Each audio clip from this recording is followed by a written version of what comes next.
Welcome to Citizen Science, stories of science we can do together, also known as the SciStarter podcast. I'm Bob Hirshon. And I'm Emma Giles. In this podcast, trees. We need those ground-based observations from students, teachers, volunteers out there doing, tree height measurements from the ground. And also making sourdough bread for Citizen Science. And we're just going to give that a bit of a mix. This is going to be the cutest loaf of bread on the planet. Oh yeah, it's going to be great. And some other Citizen Science projects we're thankful for. Hey, Emma. Hey, Bob. All right, so it's that time of year, Thanksgiving. Do you have any things that you're particularly thankful for? Oh, too many. It's so many. When we ask this question every That's year, good. I'm like, a lot. What do you say? No, nothing. Nothing. Everything is a bummer. No, I am thankful for things. I'm thinking recently, because we had a recent conversation about science teachers, so now I'm just thinking about my past science teachers. I'm very thankful to all of them. And to anyone who's not afraid to ask questions, I have a personal gratefulness towards you all, because you're the ones who are pushing the boundary of what you're allowed to ask and how you can get answers from people without being afraid. So good on you. If that's you. All right. Well, as for me, I know it sounds corny, but I'm thankful for SciStarter, which sounds totally self-serving, but I just help out part-time. I'm as much a fan of the program as I am a part of it. And I'm really thankful to have this community that loves to nerd out, about science, and also enjoys contributing and being a part of science exploration. And I know it sounds kind of corny, but it's really cool, and it didn't exist for me before. So I'm really happy about that. Let's start out with the Sourdough for Science project and talk about that a little bit, because I know that's something that you've tried yourself. So what can you tell us about Sourdough for Science? Yeah, so I did test out the project a little bit begrudgingly, just because I don't consider myself a good baker. I don't know how to bake in general. And so I had to enlist the help of my cousin, who's a trained baker. He actually went to cooking school to learn how to bake properly. But the Sourdough for Science project, when I did do it, it's essentially making sourdough bread, but you wait and you actually create the sourdough starter, which takes 14 days or more to get ready before you do any of the baking, so before you actually make the bread. But how it makes any sense for it to be a citizen science project is that essentially we're looking at the microbiomes of that lovely microbial garden that's the sourdough starter, because we've been making bread for generations, for thousands of years, but we actually don't know everything about the microbiome of a starter and why and how it impacts different taste profiles of the bread, and all of the above. It has a microbiome like our guts? Yeah, it totally is. You start with the yeast and it was bacteria. Yeast. Oh, there's bacteria in there too? Yeah, actually a part of the project, one of the versions of it is one that's really good for schools, where you can take the starter and hand it off to a child and just ask them to mess around with it and then put it back into the jar. So there are ways in which to overstimulate it. To contaminate it, yeah. You don't know where their hands have been? Oh, that sounds appetizing. Okay. Oh, yeah. Well, yes. So is that that's not always... Is that how your cousin, the baker, does it? He says, okay, I got the starter. Now I got to find some kids with grubby hands to hand it off to and then get it back? I told him about that option. He was aghast. So he's definitely not a fan of it. But as far as I have learned, if you let it exist for long enough, if it starts to smell more like bread by past the 14 days, and it's if you did do that practice of messing around with your hands, if it if it still smells funky, then maybe don't bake it. But if you let the sourdough starter exist for long enough, it'll probably return back to that better bread smellingness that it's supposed to be. So you make how do you make the starter? Does that include, is it like making bread dough, or is it something else? Yeah, so the starter is essentially just water, flour, and yeast, active yeast. You take the yeast, you take the water, you take the flour, and you let it exist for 14 days while feeding it intermittently. So every day you check on it, you're measuring it, you're adding more flour and water to the mix, and seeing how it percolates. That's how you feed it? Like Audrey, the Little Shop of Horrors What what do you feed it? Feed me, Seymour. Is that what you're referencing? You I should believe feed it's your just the starter. water. Add 1 tablespoon of water and same flour that was used. This is the feeding step. Yeah, okay. So I was right. You feed it You more flour.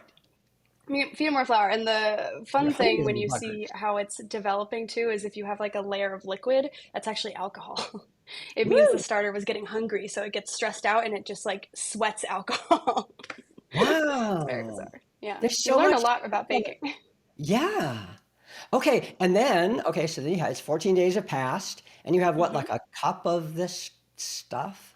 Yeah, so you do this in like I used mason jars, which I recommend for anyone who is going to do this. They use pretty wide rimmed mason jars, just so it's easier to grab things out of it.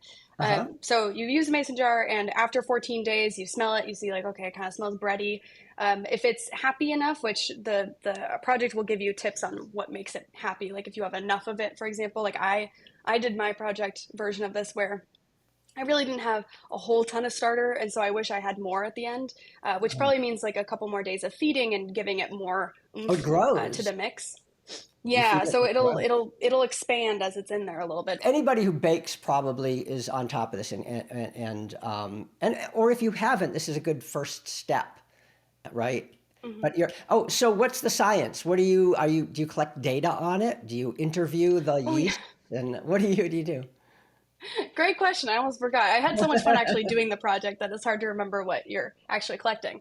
Yeah. After or across the 14 days or more, I would recommend more honestly if you have the time. But across the 14 days, you're measuring how tall it is and you're measuring pH level. So you take the little strips of pH paper and you tap it on your starter to see the acidity level. Hmm. And then you are also measuring the smell, like you're tracking the aroma of the bread. So you're tracking everything related to how the microbial garden, which I love that phrase, they use it in the project, the microbial garden, how it changes over time. And so, for example, they give you recommendations for how to describe the smell, like if it tastes or if it smells super sour versus smells like just like bread, essentially, where there's kind of those two opposite spots, and then you can Okay. be anywhere in the between. You're also using different types of flour, and so depending on the flour, that'll change what the smell is. So that's what we're trying to study is figuring out how the type of flour and the how the yeast grows over time changes the way our bread tastes, and what behavior the microbial garden is that we're seeing the microbial garden do, what behavior it's showing us throughout those 14 days. Uh-huh. Okay, so how do people go to do this? It's not SciStarter, obviously. Oh, absolutely. Yeah. You can go to SciStarter.org and look for Sourdough for Science. If you go to our education page, though, I'm just marking this out because it has a lot more information and educational resources for it. So if you're like me, who's like, I don't even know how to bake, period, Hmm. I went there first because they give you a lot more information and a lot of worksheets. But you can go to SciStarter.org/education and scroll down to the Sourdough for Science project on there. And it Great. gives you All even right. more. Sourdough for science. Great. Thanks, Emma. Yeah, absolutely. And another thing we're thankful for at SciStarter, all of us, is trees. They produce Trees. oxygen, they sequester Yeah. carbon. Yeah, they're habitat for lots of our favorite animals. For people like me, they're fun to climb carefully. Uh-huh. And some of the most beautiful, iconic trees, certainly in the United States, like the American elm and the chestnut and many others, are threatened. And that is where the TreeSnap project comes in. And the idea behind TreeSnap is to make it easier to connect people who are passionate about trees to the researchers that are looking for special trees, trees that have something about them that maybe makes them resistant to an insect or a pathogen that's wiping them out. That's Ellen Crocker, co-creator of TreeSnap. And people have been looking for those trees that have, something special about them, hoping that that could be part of the future of bringing those trees back. If you want to help, go to scistarter.org/treesnap and download the TreeSnap app, which I did and tried it out at a nearby park.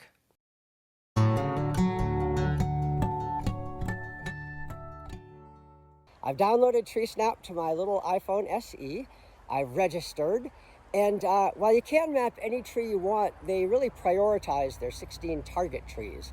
And out of those, I think a white oak is going to be easiest for me to find around here. Now, if you're already pretty good at identifying trees, that'll really help you with TreeSnap. If not, they do have a great info button for each tree that's really helpful. Okay, I found a pretty good sized white oak. I don't know if you can see it there. And yeah, and so it looks like it's like 70 or 80 years old, maybe more. I'm gonna just drop a pin to locate it, take its picture, and I've got a tape measure with me so I can measure its circumference, and I'll then enter that. And then I'll answer a few more questions about it, and that's that. And I'm ready to track down another tree. So I hope you'll try TreeSnap yourself and let us know what you think. Another great tree project is NASA Globe Observer Trees, which is a mobile app that lets you measure tree height. And NASA has several satellites that measure the height of trees canopy or Earth's tree canopy from above. So you might be wondering why they need us to do it. Because even though the satellites are super technologically advanced, they won't be able to see every single tree because there's things in the atmosphere like clouds that can get in the way. That's Brian Campbell at NASA, and he heads up the Globe Observer Trees project. So we need those ground-based observations. So we have the space-based from NASA, and then we have ground-based observations from students, teachers, volunteers out there doing, tree height measurements from the ground. And if you're wondering why they care, it's because trees capture carbon dioxide, so monitoring their growth is critical to studying Earth's atmosphere. Tree health is super important, and tree height allows us to, figure out that tree health as well. But then, more specifically on the science side of things, tree height helps scientists understand basically the biomass of an area, or basically, how much living organisms or anything are within a particular area. That helps us understand our planet's carbon budget. Using the app is really easy. You just enter your height, the height of your eyes above the ground, and your average stride length. That's the only time you have to enter that information unless you suddenly grow. So if you're a child, then you might have to re-enter that information later. And then you stand somewhere so that you can see the tree from top to bottom, and aim your phone at the base of the tree and tilt your phone up so you can see the top of the tree and hit enter. So download Globe Observer Trees. It's an app that not only helps researchers monitor and protect trees, but also gives you a reason to get outside and walk in nature, which we promise is really, really good for you. And when you sign up, make sure you do it from SciStarter.org, because then all of your efforts and all the different projects will be recorded on your one SciStarter dashboard, and that's really handy. Finally, we can't conclude our podcast without saying a few words about tryptophan. Wait, what? Why? Because our boss, Darlene Cavalier, said you can't conclude your podcast without saying a few words about tryptophan. Okay. So the deal is every Thanksgiving, Darlene and her relatives gather for dinner. And it's kind of a tradition to have a battle about tryptophan, which is an essential amino acid that's found in turkey. And they argue about whether or not it makes you sleepy after eating a big Thanksgiving dinner. So the whole idea is that tryptophan breaks down into melatonin in our brains. Melatonin makes us sleepy. And that is almost completely right, except the part about turkey making us sleepy, which is completely wrong. It's the carbs that make us sleepy. So when we eat lots of mashed potatoes and sweet potatoes and pecan pie, our pancreas produces insulin to process all of that sugar. And insulin, through a series of steps that we don't need to go into right here, causes the brain to absorb more tryptophan from our blood. And yes, that tryptophan can lead to an increase in melatonin that can make us sleepy. But turkey doesn't have any more tryptophan than any other meats, and it has less than soybeans, tofu, a lot of other foods. So you've already got enough tryptophan in your bloodstream right now to make you sleepy if you eat enough carbs. Eating a big plate of turkey won't matter. In fact, if one person eats a heaping plate of turkey and nothing else, and another person eats a heaping plate of nothing but sweet potatoes, the turkey eater won't get that hit of melatonin, and the sweet potato eater will. So the controlling factor is the rush of insulin, not your levels of tryptophan. Does that Does that make sense? It does. And now I'm hyper analyzing all of my past Thanksgivings to see how much carbs I eat. So before we say goodbye, do you have any, you want to give a shout out to any other projects that we haven't mentioned yet? Yeah, absolutely. On the theme of trees, just to bring one more back in the running here. Oh, There's another yeah. project called iSeaTree that I've done a couple times, where it's a project where Oh, you're measuring trees, but in addition to doing some simple measurements, so not the exact same as globe observer trees, but hmm.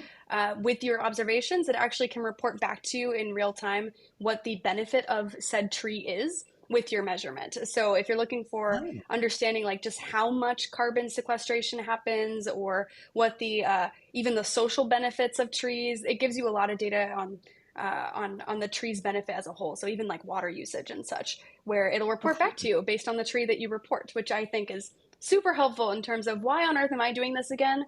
Oh, you can give me the Yeah. actual data, which is great. That's great because so many of these things are one way. You know, you just put in the data and you hit go, and then you're just like, well, okay, I'm done here, I guess. Yeah, So it's kind of luckily. cool to get information back. Oh, Definitely, that's and really it's based off of like equations that already exist. So we all the data we're putting in through Global Observer and such, I'm sure they're using the same types of hmm. calculations to figure out on the global scale. But if you need the one minute item, it's really good to be able to have that turned back to you. So absolutely, yeah, get to see it in action. Cool. Haven't tried that one yet. Cool. All right. And I just wanted to say how thankful I am for the, this also sounds self-serving, but it's true. The SciStarter Ambassador program, which is this new thing where they're training a small army of enthusiastic citizen science fans who are going to work with libraries to reach the public and get people involved with citizen science activities. A whole army. And I just think that's so cool, and I'm happy that's getting going. And can you still, is it too late to sign up for that?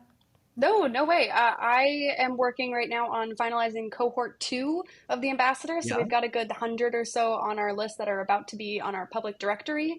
Hmm. But the next cohort is not due until January 25th. So you can apply up till January 25th and we'll let you into the next cohort. So it'll keep Yay, we're getting more rolling. hours. How many do we want? Oh, we're 100 sounds trying like to a get to like 400. So sign up. Sign up. lot. Oh, cool. All right. Yeah. Oh, that is so neat. All right. Well, thanks so much. That's it for this time. And happy Thanksgiving. If you see a SciStarter ambassador, say hi and happy Thanksgiving to them too. And if you want to join them, you can go to scistar.org/ambassadors, by the way. Forgot to Oh, mention. good. Great. All right. Well, Yeah, thanks, happy Emma. Thanksgiving. Thank you, Bob. I appreciate you making me join this. Yeah, it's fun.